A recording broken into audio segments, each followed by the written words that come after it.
উনি যাই করুন কারুর সঙ্গে ফ্রড করতে পারেন না, আর আপনারা ওর উপর এত বড় একটা দোষ চাপিয়ে দিলেন। বৌদি, ওমা, আপনারা? শ্রীনিবাসবাবু এখন কেমন আছেন? জ্ঞান ফিরেছে, তবে এখনো শরীর খুব দুর্বল। আচ্ছা, এই কেবিনে আপনারা? ওনার সাথে আমাদের কিছু কথা ছিল। না, ওনার আসলে শরীরের অবস্থা ভালো না। যার জিজ্ঞাসাবাদ করেন আমাকেই করুন না। কিন্তু ওনার সাথে কথা বললেই বেটার হতো। বিশ্বাস করুন, উনি এখন কথা বলার মতো অবস্থায় নেই। ঠিক আছে, আপনি একটু সাইডে আসুন। কেন? যা বলার এখানেই বলুন না। ওকে, দেখুন, আপনি ইনসিস্ট করছেন তাই বলছি। মিস্টার শ্রীনিবাস গুহর ওপর ফ্রড মানে প্রতারণার কেসের চার্জ লাগু হয়েছে, তারই তদন্ত করতে আমরা এসেছি।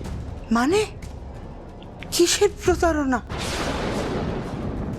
কোম্পানির 10 লাখ টাকার স্পেয়ার পার্টসের ব্যাপারে ইনভয়েসে মেনশন করা হয়েছে, আর সেটা শ্রীনিবাসবাবুই করেছেন। কিন্তু না এখনো পর্যন্ত আমরা সেই স্পেয়ার পার্টস পেয়েছি, আর না 10 লক্ষ টাকা।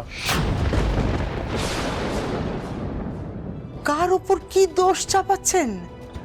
আমার স্বামীর মতো সৎ মানুষ এই পৃথিবীতে আর নেই। বৌদি যদি জানতে পারে এই মাসটাই শ্রীনিবাসবাবুর চাকরির শেষ মাস, কি যে হবে কে জানে। এক্সকিউজ মি, আমাদের ওনার সাথে ডাইরেক্ট কথা বলতে হবে। আসুন তো। দাঁড়ান, আগে ওনাকে সুস্থ হতে দিন, তারপর যা কথা বলার বলবেন। দেখুন, 5 মিনিটের ব্যাপার, তাছাড়া এই তদন্তে আমরা দেরি করতে পারবো না। আপনাদের মধ্যে মনুষ্যত্ব বলে কিছুই নেই নাকি? দেখুন ম্যাডাম, 10 লাখ টাকার ফ্রড হয়েছে। 10 লাখ, 1 টাকা বা 2 টাকার ব্যাপার এটা নয়। আর আমাদের কাছে ওপর মহলের অর্ডার আছে। তাহলে আপনারা আপনাদের ওপর মহলকে জানিয়ে দেবেন যে আপনারা ওর সঙ্গে কথা বলতে গিয়েছিলেন, কিন্তু শ্রীনিবাস গুহ স্ত্রী আপনাদেরকে অ্যালাউ করেনি। আপনি কাগজটা আমাকে দিয়ে যান, আমি ঠিক সময়ে আপনাদের এই অফিসে গিয়ে ওপর মহলের সঙ্গে কথা বলবো। আপাতত আসুন।